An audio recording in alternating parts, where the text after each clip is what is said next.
So Tim, you had to work hard for that, going down quite early. Was it pleasing to come away with the 3 points in the end? Yeah, in the end. I thought it was a pretty even game, if I'm honest. I didn't think there was much in it. Obviously we got off to the worst possible start, conceding early. I didn't think we got out of the traps particularly quickly, which is something we keep stressing and everyone's saying yeah, and it never seems to happen, and we don't seem to get the ball in behind people and keep it there, because when we do and we hem people in, they find it really difficult to deal with us. But we sort of play a little bit open at times. Anyway, we got caught. It's a poor goal from our point of view, an out to in run from Weston, and he ghosts across the face of the goal and just sort of at a 45-degree angle really into the box and cuts it back and with his left foot, and nobody seems to be moving. My goalie stood there and no one moves. Didn't like it, but then I thought we responded well. We penned them in, got some territory. I think Howe had a good chance, which was a good save from Nathan Ashmore, and then Macca, I think, got in and nearly got on the end of a flick from Bliss, and sort of the goalie's way out, and he ends up sitting on the ball. And we had little bits and bobs, but not enough really to say we're playing well. And then obviously a bit of magic from Ozzy. He wins the free kick and converts it over the wall into the top corner, and we come in levels, which is probably about right, in fairness. We had a lot of territory.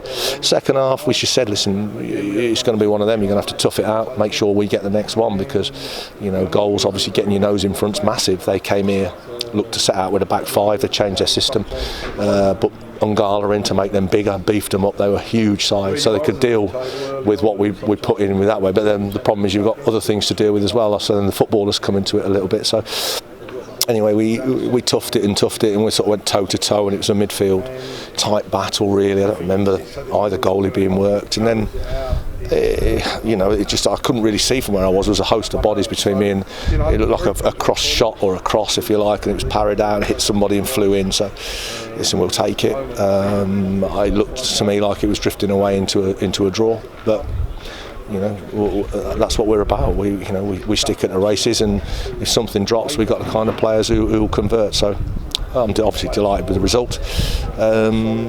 Still got lots to do. I've got to mention Jamie Osborne in between getting hacked down. He's quite in some form at the moment, isn't he? Yeah. I mean, I was just saying there to the BT people, listen, he's the most foul player in this division by a mile, and that's for one reason only. He's like an old school.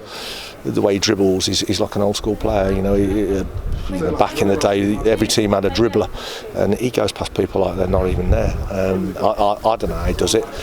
Listen, sometimes he drifts in and out of games, but listen, that's what I guess mercurial players do. When he's on, he's scary. I mean, he periods of the game up at Chorley the other night, periods of the game today on a dry pitch where the ball weren't really carrying. He goes past people for fun. Then he wins and converts the equaliser. And he was instrumental in a lot of the good things that we did. But listen, when a team pays you the compliment of changing their system and changing their personnel to try and cope with you, then you take that as a compliment. And a lot of teams are doing it. They're leaving people out to bring in huge men to try and deal with one thing, but then you've got another thing to deal with. So it is what it is. We'll revisit everything over the weekend. Obviously we've got a week now where we can prepare for Woking, who've just won 4-1 at Fylde, so no one's under any illusions. I've watched all their games back so far this season. They're a huge side, big throws. And at the minute they're on fire. So it's going to be a tough game. I would imagine a good crowd, and we've got to go down there and make sure we put a performance on. But right now, Saturday evening post game, I'm delighted with what the players have given us. And just a quick note on Matt Stenson and Jamie Record, both out today. Yeah, Stenner was crossing the ball at Chorley the other night when he came on, and he went off the pitch, and his ankle, he went in a sprinkler head or something. There was a hole there, and he's turned his ankle over and sprained it. So that was he couldn't train, and there was no chance of him being available.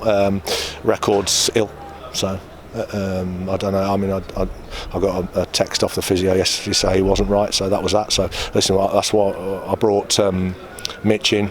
Mitch covers us. Well, not covers us. If we played 4-3-3, Mitch is a wide player for me, but he's also a very adept left back. Obviously, a wing back today.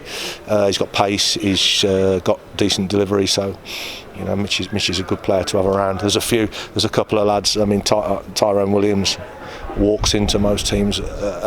He's still a fantastic player at this football club, and he'll get in the team. And when he gets in, he'll stay in, I'm sure. But right now, it's very difficult for me to leave anyone out. You know, I mean, obviously, the changes were forced on me today, but. You know, otherwise, I'm rolling with what I'm seeing. But listen, there'll be a time where we have adverse results or suspensions, other injuries, and the team will change, and maybe formations will. But right now, I'll stick with what I'm seeing until I get the tap on the shoulder to change it. You know.